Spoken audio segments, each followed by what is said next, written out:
Nakakilala ka na ba ng taong ngumingiti sa'yo, pero palihim na pinaplano ang pagbagsak mo? Hindi ang mga maingay na kaaway ang dapat mong katakutan, kundi yung tahimik. Hindi lahat ng galit ay lantad. May mga tao talagang hindi lang basta ayaw sa iyo, gusto ka nilang bumagsak. At ang pinakamasakit, hindi nila ito i-aanunsyo. Maghihintay sila, magmamanipula, at pag napansin mong may nangyayari, baka huli na ang lahat. Hindi ito tungkol sa pagiging paranoid. Tungkol ito sa pagkakaroon ng awareness, sa survival. Kasi nga, itong mga taong to, pwedeng mukha silang kaibigan, katrabaho, or kahit pamilya. At kapag hindi mo sila agad nakilala, uubusin ka nila. Emosyonal, pinansyal, pati na din social. Bago sila lumipat sa susunod na target. Sa video na to, ilalahad ko ang 5 critical signs na naghihiwalay sa simpleng pagkainis at tunay na pagpupuksa. Kung makita mo ang mga red flag na to, huwag balewalain. Early recognition ang makakapagsalba sa iyo mula taon ng manipulasyon, pagtataksil, o mas malala pa. Kaya, sigurado ka ba kung sino ang talagang kakampi mo? O may nag-aabang lang ng tamang pagkakataon para umatake?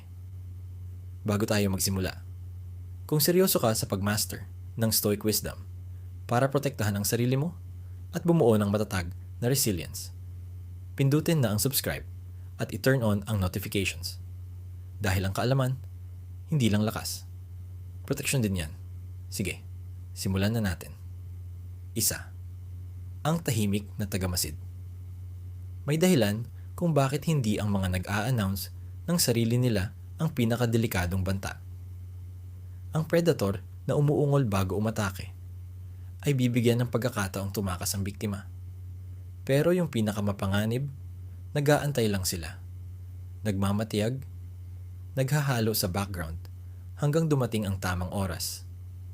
At pag napansin mong pinagmamasdan ka, huli na. May mga tao talagang hindi lang basta ayaw sa'yo.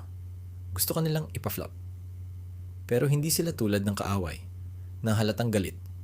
Hindi sila magmumura, magbabantang direkta, or ipapakita agad ang motibo. Sa halip, sa katahimikan, sila gumagalaw.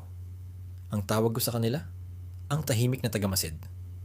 Hindi lang sila yung osisero mong office mate na nakikinig sa chismis o ex, na minsan-minsan ay nagche-check ng social media mo. Hindi.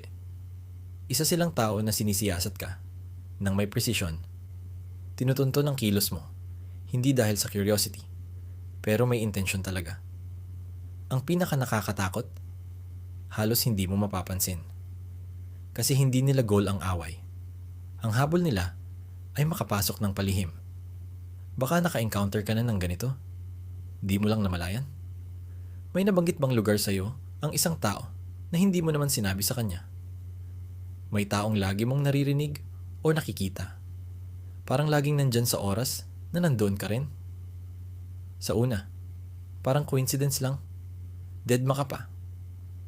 Pero pag palagi ng ganun, kapag sobrang sakto na ng timing nila at laging present, mahirap nang ipagsawalang bahala. At sa panahon ngayon, hindi na effort ang kinakailangan para mag-stalk ng tao. Pasensya lang. Maaring di ka nagpa-post ng schedule mo, pero yung mga kaibigan mo, ginagawa. Pwedeng di ka nag-aanunsyo ng lakad, pero yung tao sa paligid mo, unconsciously, nagbibigay ng info. Hindi kailangan ng tahimik na tagamasid mag-hack ng phone para malaman buhay mo. Kailangan lang nila magmased. May friend na tinetag ka sa restaurant. May coworker na nabanggit ang gym mo. Kapitbahay na nagkokomento sa work hours mo. Unti-unti, buo na ang mapa ng buhay mo. At kapag sapat na ang info, doon na sila nakakaposisyon sa loob ng mundo mo. Sa una, parang okay lang. Lagi mong naabutan sa cafe tuwing umaga. Palagi mo na rin kasabay sa gym. Minsan, sila pa ang biglang nag-i-initiate ng usapan. Parang random lang daw. Pero deep inside, parang may mali. Parang laging sakto ang oras nila sakto ang lugar. May alam sila na dapat hindi nila alam. Present sila kung saan di naman sila dapat nandun. At kapag pilit mong ipinaintindi sa sarili mo, nagdadalawang isip ka, ayaw mong magmukhang paranoid. Pero, hindi ito paranoia. Calculated surveillance ito. Paano mo ipagtatanggol ang sarili mo? Maging alerto, hindi dahil takot ka, kundi dahil aware ka. Sino ang laging nandyan kung nasaan ka? Sino ang masyadong maraming alam? Sino ang nagpaparamdam ng weird or discomfort? Kahit pa parang wala namang reason? Kadalasan, tama ang instincts mo. Yung kutob na parang may mali. May dahilan yan. Sabi ni Marcus Aurelius, your mind will take the shape of what you frequently hold in thought. Kung binabaliwala mo ang signs, kung dinidismiss mo ang instincts mo, hinahayaan mong manatiling invisible ang tahimik na tagamasid. At yun mismo ang gusto nila. Ang tunay na proteksyon ay hindi paranoia, kundi presence. Hindi mo kontrolado kung sino ang nanonood, pero kontrolado mo kung ano ang makikita nila. Putulin mo ang routine mo. Maging unpredictable. Kung mahirap kang i-track, hindi ka na nila gustong targetin. At higit sa lahat, magtiwala sa kutob mo. Kung may mali, malamang may mali nga. At sa laro kung saan kaligtasan mo ang nakataya, pinakamalaking pagkakamali ang pag-aakalang walang nanonood. 2, ang tahimik na pagtataksil. Hindi lahat ng atake ay may warning. Minsan dahan-dahan, maingat, at tinatago sa ilalim ng surface. Parang lason na nilagay sa inumin mo nang di mo namamalayan. Hanggang huli na pala ang lahat. Ang pinakadelikadong kalaban ay hindi yung lantaran kang kinakante, kundi yung nagbibigay ng kamay, pero palihim kang pinapatid. At nanonood habang ikaw na lang ang bumagsak sa sarili mong mga pagkakamali. Isipin mo si Alex, thriving sa work, respetado, productive, well-liked. Tapos, napansin niya isang araw, parang nag-iba si boss magsalita. Dati excited sa ideas niya, ngayon parang hindi na. Yung mga office mates na dati, closed ngayon, puro formal ng ngiti lang ang kaya iganti. Hindi na rin siya iniimbitahan, mananghalian. Parang siya ang naging outsider, kahit walang obvious na nangyaring mali. Sa una, sinisi ni Alex ang sarili niya. May nasabi ba siyang mali? O baka nami-misinterpret lang niya? Pero, pag lumipas ang mga araw, naging linggo, lumitaw ang pattern. Maliit na mga bagay. May biro na biglang naging issue. May project credit na biglang napunta sa iba. May comment about sa attitude niya na walang paliwanag. Hindi malas. Hindi rin random. May gumagawa mula sa likod. Hindi gamit ang sigawan, kundi bulong-bulungan. Maingat na pagpapakalat ng duda. Ganito gumana ang betrayal kapag may tiyaga. Hindi ito bigla ang pagsabog, kundi parang butas na tagas na unti-unting pinapahina ang pundasyon. Ang taong nasa likod, bihira umakto ng direkta. Sa halip, nagtatanim ng duda, nagpapahaging. Konting chismis dito, maling interpretasyon doon. Hindi outright na kasinungalingan, kundi sapat na half-truths para pagpaliwanagin ang iba, gawing tegi o mapalayo ka sa kanila. At pag huli mong namalayan, sira na. Alam na alam ng mga Stoic ang silent sabotage na ganito. Si Marcus Aurelius laging sinasabotahe sa paligid ng advisors at senators. Minsan nagsulat, "The opinion of 10,000 men is of no value if none of them know the truth." Puno ang mundo ng mga taong mas pinaniniwalaan ang bulong kaysa sa ebidensya. Kung ang self-worth mo ay nakadepende sa opinyon ng iba, habang buhay kang alipin. Pero kung ang pundasyon mo ay integridad, aksyon, at karakter, walang chismis na pwedeng magpabagsak sa'yo. Mali ang akala ng maraming tao na maliwanag lagi ang signs ng panlilinlang. Inaasahan nating obvious, ang pangluluko. Pero madalas, disguised bilang concern. o ginagawa ng mga taong di minansyahan ng kamay. Ang goal palagi ng manipulators, ihiwalay ka, mapabagsak ang kumpiyansa mo, at gawing madali kang kontrolin o alisin. Paano ka magpoprotekta? Una, tanggapin mo na oo, reputasyon ay mababasag. Pero karakter mo, hindi. Pwedeng baguhin ng iba ang tingin ng mundo sa'yo. Pero hindi nila kayang baguhin kung sino ka talaga. Sabi nga ni Epictetus, kung may naninira sa'yo, huwag mo na lang kontrahin. Mamuhay ka sa paraan na walang maniniwala sa kanila. Huwag sayangin ang oras sa tsismis. Patunayan mo ang katotohanan sa pamumuhay mo. Pangalawa, maging mapagmatsyag. Huwag maging paranoid, pero huwag ring bulag. Kung laging may misunderstanding at conflict sa paligid ng iisang tao, mag-ingat ka. Kung unti-unting nawawala ang tiwala, tingnan mo kung sino ang source. Hindi ka dapat magbintang ng walang ebidensya. Pero hindi rin dapat binabaliwala ang pinapakita ng realidad. At huli, palakasin ang inner circle mo. Madaling manipulahin ang nag-iisa. Pumili ng mga kasama na tunay na nakakakilala at nakakaintindi sa'yo. Hindi basta nadadala ng chismis. Sabi ni Seneca, pumili ng mga kasama na nagpapabuti sa'yo. Ang tamang tao. Makikilala ang kasinungalingan kapag narinig nila. Ang betrayal, bihirang maingay, pero di magtatagumpay ang sino mang maninira kung hindi mo hinayaang magpakalat ng bulong nila. Tumindig ka, maging malinaw, at huwag magbigay ng higit na kapangyarihan sa kaaway kaysa sa deserve nila. 3. Ang maskara ng pagkakaibigan. Ang pinakadelikadong kaaway ay hindi yung hayagang kalaban. Siya ang pinakamalapit. Yung ngiting-ngiti, nakikinig, nagtatanong. Pero palihim lang palang naghahasa ng kutsilyo. Minsan, hindi estranghero ang nagtraidor. Kasi hindi naman alam ng estranghero kung saan dapat tumira. Pinakamasakit, kapag mula sa pinagkatiwalaan mo, yung in-welcome mo mismo sa mundo mo, at pag nalaman mo ang totoong kulay nila, huli na.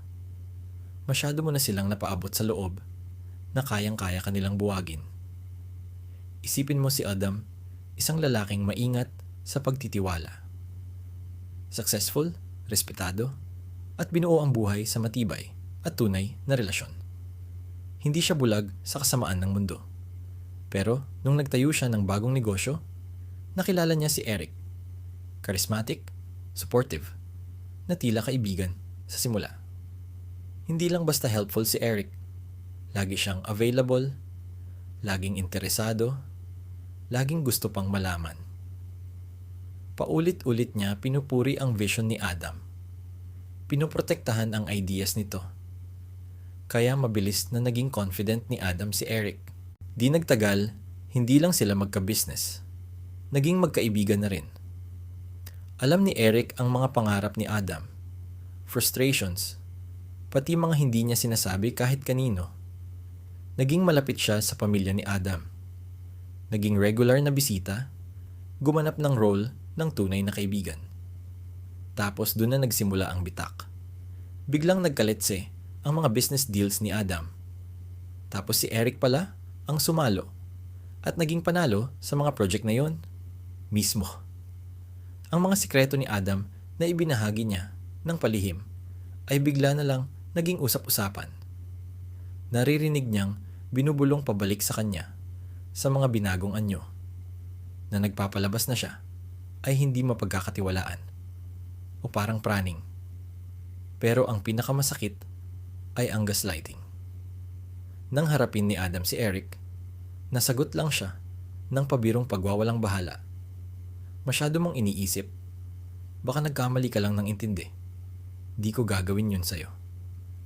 Pero hindi maikakaila ang mga ebidensya. Ang taong pinagkatiwalaan niya, ang sistematikong sumira ng tiwala. Hindi sa harap-harapang atake, kundi sa maingat at mabisang panlilinlang. Yan ang dahilan kung bakit mas delikado ang huwad na kaibigan kaysa tahasang kalaban. Hindi sila nakikipagtalo sa iyo. Hindi sila nagbabanta. Hindi ka nila hinahamon ng direkta. Imbis, pumapasok sila sa mundo mo.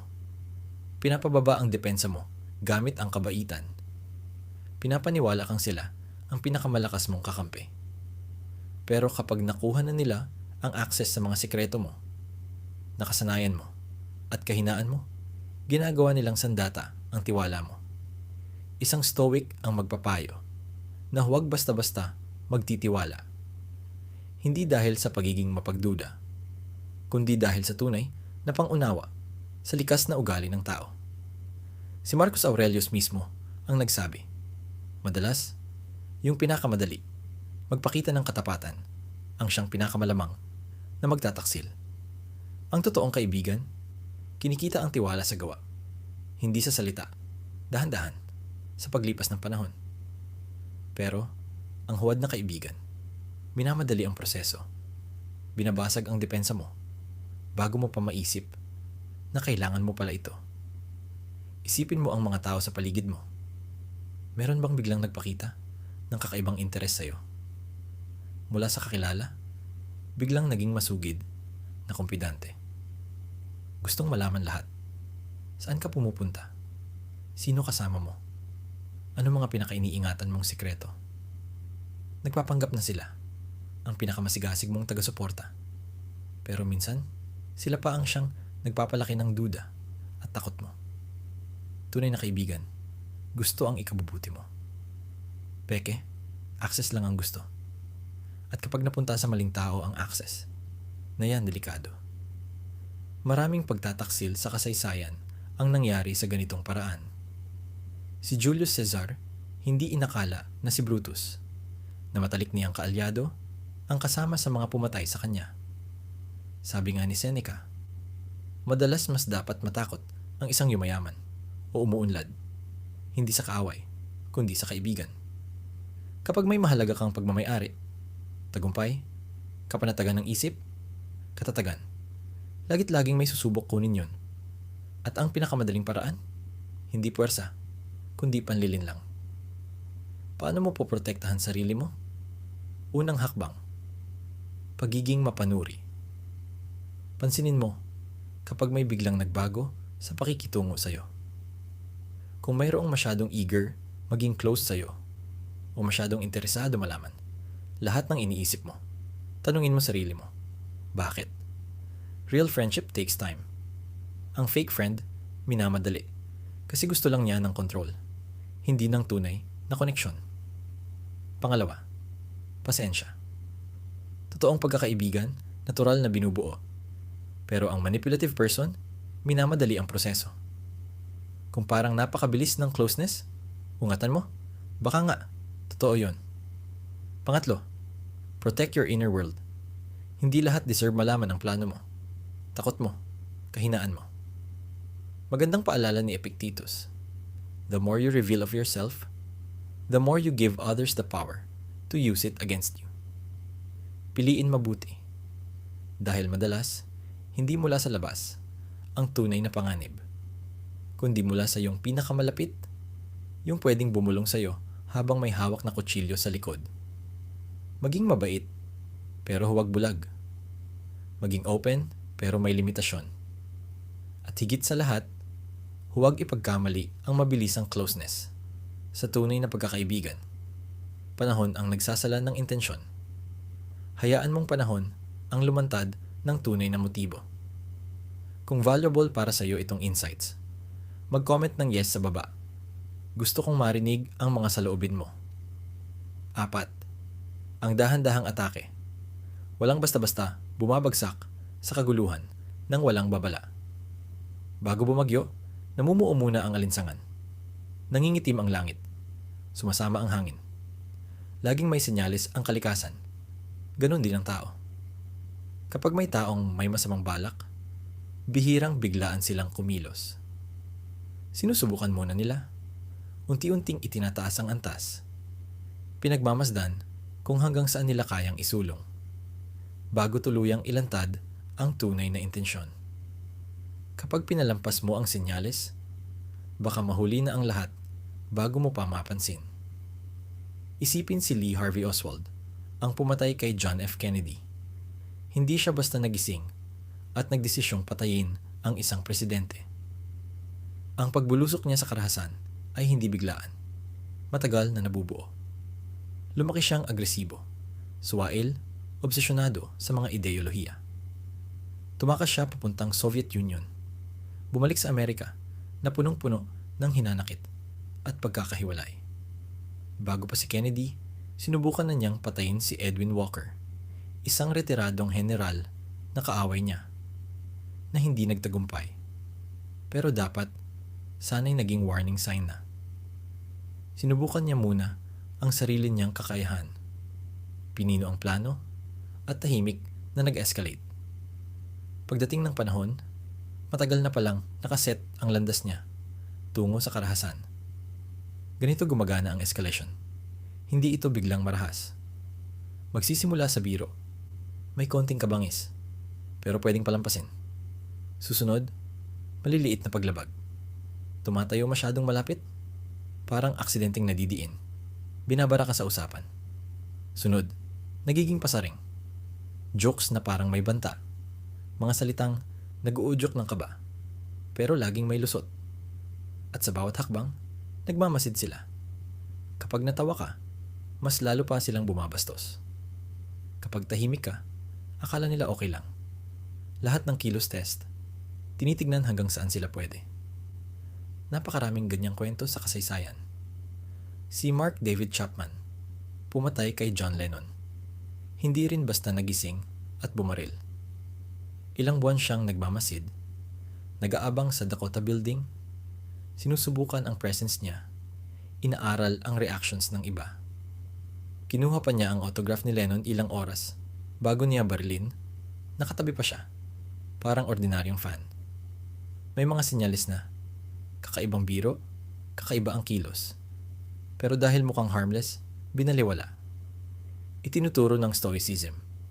Ang tunay na lakas ay hindi ang pagkakaila ng panganib, kundi ang kakayahang makita ito nang hindi natatakot. Sabi ni Marcus Aurelius, "The impediment to action advances action. What stands in the way becomes the way." Ibig sabihin, pag-iwas sa problema, hindi ibig sabihin mawawala ito. Pag-iwas sa pagtutol, minsan lumalala lang. Kasi binibigyan mo ng espasyo ang bantang lumago. Yung mga sumusubok lumampas sa hangganan, ginagawa nila yon dahil pakiramdam nila walang pipigil. At para sa nananahimik, malala ang pwedeng kalabasan. Kaya ano ang gagawin mo? Unang hakbang, kilalanin ang pattern. Kung may paulit-ulit ng bibirong mapanakit, bastos, laging nangungulit, huwag mo purkit bawiing joke, bawi na. Madalas, subok lang iyon. Gusto nilang makita hanggang saan papalag ang tao. Pangalawa, magtakda agad ng hangganan. Ang isang stoic hindi natatakot, pero hindi rin nagpapalampas ng banta. Harapin at pangalanan mo kaagad ang hindi ka nais-nais. Kung di pa rin tumigil, lumayo. May mga tao kasing umaabuso dahil ramdam nilang walang tututol. Kapag may resistance, kadalasan titigil rin. At huli, kumilos bago mahuli ang lahat. Kung patuloy pa rin ang escalation, i-record ang mga nangyayari. Itabi ang mga chat, threat, incident, o notes sa kilos na nagpapakita ng paglala. Humingi ng tulong, boss, autoridad, o sinumang may kakayahang makialam. Kung kailangan, umiwas. Sabi nga ni Seneca, "A sword never kills anybody by itself. It is merely the hand that wields it." Hindi bigla-bigla ang karahasan. Laging may babalang nauuna. Kapag mas maaga mong napansin, mas may tsansa kang pigilan ito bago lumala. Ang takot ay nag-uugat sa kamangmangan. Pero ang kaalaman, pagkamulat, at aksyon, yan ang nagpapalakas ng loob. Walang biglang nasasadlak sa gulo, nang hindi una naglalakad papunta ron ng unti-unti. At walang napipigilan ang sakuna sa pagpapanggap na wala namang problema. Kaya ang tanong, kapag nagbago na ang ihip ng hangin at dumilim ang langit, mapapansin mo ba agad? 5. Ang pagpaplano ng matagal. May mga banta na maingay, impulsive, at padalos-dalos. Nalalaman mo agad, nakikita, at naiiwasan. Pero ang dapat mong mas katakutan, ang tahimik, yung matiyaga, marunong maghintay. Ang tunay na mapanganib na kaaway, hindi kumikilos sa galit. Kumikilos sila kung kailan siguradong panalo. Pinag-aaralan ka nila, pinakikinggan ka. Kinukuha lahat ng impormasyon. At pag tama na ang oras, tinatama nila ang atake para siguradong hindi mo inaasahan. Hindi katulad ng agresibong kaaway na binibigyan ka ng tsansang maghanda. Ang mapagpasensyang kalaban ay gumagalaw sa likod ng eksena. Tiniyak na, pag dumating na ang panahon, hindi mo na mababawi ang nawala sa'yo. Isipin ulit ang mga tao sa paligid mo. Meron bang masyadong nakikialam sa mga detalye ng buhay mo? Hindi lang yung simpleng kwento. Talagang detalye. Plano mo sa buhay, ugnayan mo, ambisyon, mga sikreto. Yung iba, totoo ang malasakit. Pero may iba, information is power. Binabalangkas na nila ang galaw mo. Nag-aabang lang kung kailan ka pinakamahina. Kaya mahirap din makita. Kasi kadalasan, itong mga tao ay nagpapakita bilang sila ang pinakawalang banta. Mabait, palakaibigan, neutral. Paulit-ulit pinapakita ng kasaysayan. Ang pinakamasasakit na pagtataksil ay hindi nanggagaling sa kilalang kaaway, kundi sa pinagkakatiwalaan. Si Julius Caesar, mas pinaniwalaan pa si Brutus, at siya pa ngang nagtaksil. Ang ganitong tao, hindi nagwawala. Pumasok sila sa mundo mo. Dahan-dahang nilalagyan ng bitag, hanggang ikaw mismo ang di makaalis.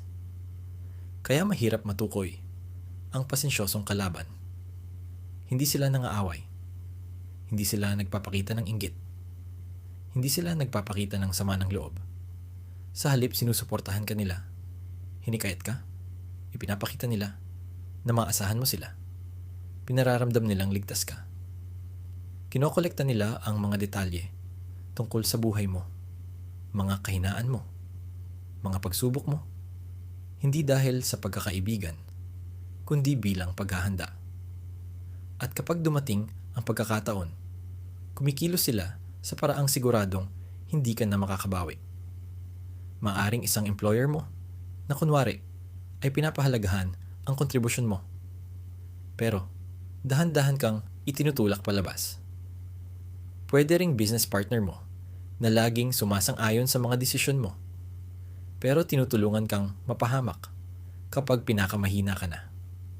Or baka naman sa personal mong buhay, isang kaibigan o kahit kamag-anak na naghihintay hanggang sa makuha nila ang pinakamalakas na impluwensya bago kumilos. Nagbabala si Marcus Aurelius na huwag basta-basta magtiwala sa panlabas na anyo. Isinulat niya, ang kaluluwa ay namumula sa kulay ng mga iniisip nito.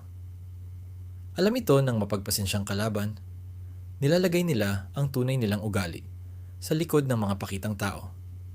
Hinahayaan kang isipin silang kakampi, hanggang sa magpasya silang ipakita ang totoo. Paano mo mapoprotektahan ang sarili mo? Una, maging mapanuri sa mga taong masyadong interesado o mausisa sa personal mong buhay. Hindi lahat ng nagtatanong tungkol sa kinabukasan mo ay kalaban. Pero kung may tila sobra ang interest, tandaan mo yon. Pangalawa, huwag mo ibigay ang sobra sa kailangan. Naniniwala ang mga stoic sa sariling kakayahan. Mas mainam umasa sa sariling paghusga kaysa sa bulag na tiwala sa iba. At panghuli, pagtitiwalaan mo ang pattern, hindi ang salita. Ang tunay na kaibigan napapatunayan sa panahon, sa kilos, lalo na kapag wala silang makukuha. Ang mapagpasensyang kalaban, naghihintay niyan hanggang bumaba ang depensa mo. Huwag mo silang hayaang mangyari yon. Kung may nakakakilala ka ng ganitong ugali, alamin mong hindi simpleng inggitan lang yan, kundi isang kalkuladong banta. At sa ganitong sitwasyon, hindi sapat mag-react lang sa panganib. Dapat makita mo na agad ito bago pa mangyari. Bago ka umalis, may dalawa akong hihilingin. Una, isave mo ang video na ito. Hindi lang basta interesting ang mga palatandaang natutunan mo ngayon. Pwede itong maging manipis na linya ng pagkakaiba, ng pagiging aware at pagkakasalisi. Hindi lahat ng banta ay sumisigaw. Minsan, ngumingiti lang sila. Pangalawa, panoorin mo ang kasunod na video sa screen. Ipapakita nyo kung paano mo makikilala ang mga covert manipulators. Kasi, yung mga napag-usapan natin ngayon, bihirang mag-isang kumikilos yan. May suot silang maskara. At habang mas naiintindihan mo ang mga galaw nila, mas mahirap nilang daanin ka. Kung nabuksan ng video na to ang pananaw mo, mag-comment ka ng what I see clearly para malaman kung nagets mo na yung mga palatandaan na hindi mo na pwedeng hindi makita. At kung gusto mong lalo pang hasain ang instincts mo, protektahan ang sarili, at laging 5 steps ahead, mag-subscribe ka. Kaalaman ng lakas, pero aksyon ang panangga mo. Laging maging mapanuri, maging alerto, at magkita tayo sa susunod.